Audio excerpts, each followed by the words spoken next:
Bonjour à tous, je suis heureuse de vous retrouver en ce premier jour d'automne, en ce jour d'équinoxe d'automne, avec ces énergies bien particulières qui nous invitent à laisser aller et à accueillir le renouveau, à rentrer en introspection, à ralentir un petit peu le rythme et à récolter ce qu'on a semé.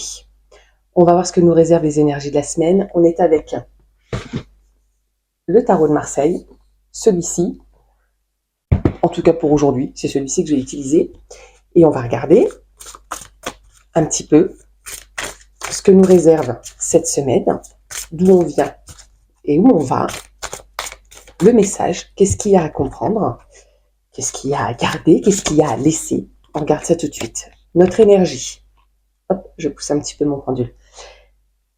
Où on est, notre énergie, celle d'où on vient.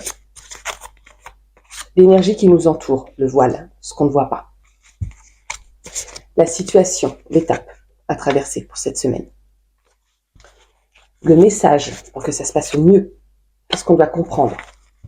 Et enfin, le résultat. Je vais regarder quand même un petit peu l'énergie de la coupe, voir ce qu'on a. Alors, on est avec le 5 de bâton. Ok. Et, ouais, alors c'est normal. Puisque du coup, on est un petit peu en conflit intérieur avec les énergies d'aujourd'hui et ce qui va nous accompagner là pour le changement de saison. C'est un petit peu normal. Donc du coup, le 5 des bâtons, on est vraiment dans... Alors, ça peut représenter le couple au sens large, et pas que le couple, parce qu'on n'est pas avec la coupe, on est avec les bâtons, et ça a quand même une notion sentimentale, on va dire ça comme ça. On vient chercher un équilibre ici. On vient chercher un équilibre dans ce qu'on met en place. Et on nous parle, donc on est là, avec le 5 de bâton, et on nous parle de renouveau, de lâcher finalement, ce qui ne va plus, ce qui nous empêche justement d'être équilibré. On regarde tout de suite. L'énergie, je ne sais pas tirer dans le bon sens. Hop. On a le mat, je suis pas surprise. Ça, on est un petit peu perturbé psychologiquement, mentalement et émotionnellement. C'est un petit peu compliqué cette semaine-là avec l'entrée dans l'automne. Peut-être qu'on n'a pas assez profité de l'été. Peut-être qu'il y a quelque chose qui bloque. On va regarder. Ouais, on a le valet de bâton. Pour l'instant, beaucoup de bâtons. On a 2 arcanes majeures.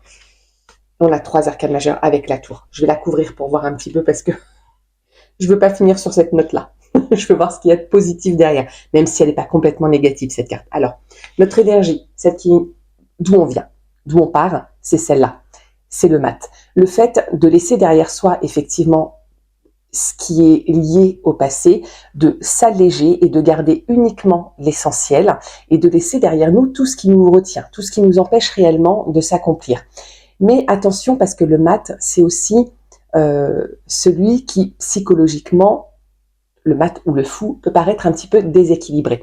On voit quand même que ça nous déstabilise un petit peu avec justement cette énergie, heureusement quelque part même, j'ai envie de vous dire. On est déstabilisé, oui, mais on a l'énergie générale qui vient nous stabiliser, mais on est vraiment sur des fins de cycle. Encore une fois, on met fin à des événements, des situations, on est avec le 9 de bâton, peut-être même à un travail, à des plans qu'on avait prévus, ou en tout cas, on passe à une étape supérieure. On passe à autre chose. Une fin de cycle, une fin de série, une fin pour un renouveau derrière, mais vraiment sur l'action. On est dans la construction, dans le faire. Ça, c'est l'énergie qui nous entoure. La situation, l'étape dans laquelle on est, ou l'épreuve. Ici, c'est pas trop une épreuve, on est avec l'impératrice. L'impératrice, elle vient nous indiquer qu'il faut avoir recours à toute sa créativité, à tout son féminin sacré, à toute sa puissance féminine, même si tu es un homme, ça fait appel à ta part féminine dans le terme vraiment féminin sacré, ce qui nous élève presque comme Gaïa aujourd'hui, j'ai envie de dire, vraiment cet univers, cette déesse en fait de la Terre. Du côté, ça pourrait être l'empereur ici, hein, sauf que c'est juste une énergie féminine. Parce qu'il y a cet appel à la créativité et à justement ne pas être trop dans l'action et revenir un petit peu à ses émotions. Mais elle sait où elle va, l'impératrice. Elle est sûre d'elle et elle regarde vers l'avenir. Elle a envie de concrétiser les choses. C'est la mère, la femme dans toute sa puissance. C'est un guide aussi, un peu moins que la papesse, mais c'est un guide aussi. Et par contre, alors le message qu'on nous indique, c'est attention, on est aussi avec le valet de bâton. Là, si on nous parle, j'ai presque envie de dire pour certaines personnes et pour certaines femmes, certaines jeunes femmes, attention à certains prétendants, ça marche dans les deux sens, un prétendante, peu importe. Le valet de bâton, c'est quand même normalement un jeune homme, à ce qu'il ne vous détourne pas de votre objectif. Votre objectif, il est là. Lâcher ce qui ne va plus, s'activer, dans l'action, on lâche sur ce qu'on veut voir s'accomplir, du coup, on lâche ce qui ne va plus pour réaliser, en fait, ce qu'on veut. Et on est la toute-puissance, on est l'impératrice. Donc, il ne faut pas se laisser détourner par une tierce personne qui viendrait un petit peu contrecarrer nos plans, qui viendrait nous détourner de nos plans, qui viendrait nous distraire. Attention à ne pas tomber que dans... Alors, il ne s'agit pas que d'émotions ici. Je ne sais pas si vous voyez de quoi je parle. Il ne s'agit pas que d'émotions ici. Ça pourrait être presque la carte du diable à la place du valet. Voyez, attention à ne pas tomber dans le côté obscur de l'instinct primaire. Voilà, on va dire ça comme ça. Il y a des choses qu'on ne peut pas évoquer. Je peux peut-être dire qu'on parle ici quand même de sexualité, mais est-ce que je vais dans les grandes lignes? Peut-être pas, parce que je ne sais pas si sur les réseaux on peut tout dire ouvertement, n'est-ce pas? Parce qu'on vous dit sur cette fin de semaine quand même que ce à quoi on s'attendait, ça se casse un petit peu la figure et qu'on va devoir reconstruire derrière. Ça va quand même avec cette énergie du 9 de bâton. Donc oui, c'est vrai, on laisse derrière nous certaines difficultés, certaines choses du passé. Ça nous met quand même un petit peu, j'ai envie de dire, en branle tout ça. Ça nous met... ça nous déstabilise quand même un petit peu. Et c'est peut-être pour ça qu'on a envie d'aller se distraire autrement. C'est pas la solution.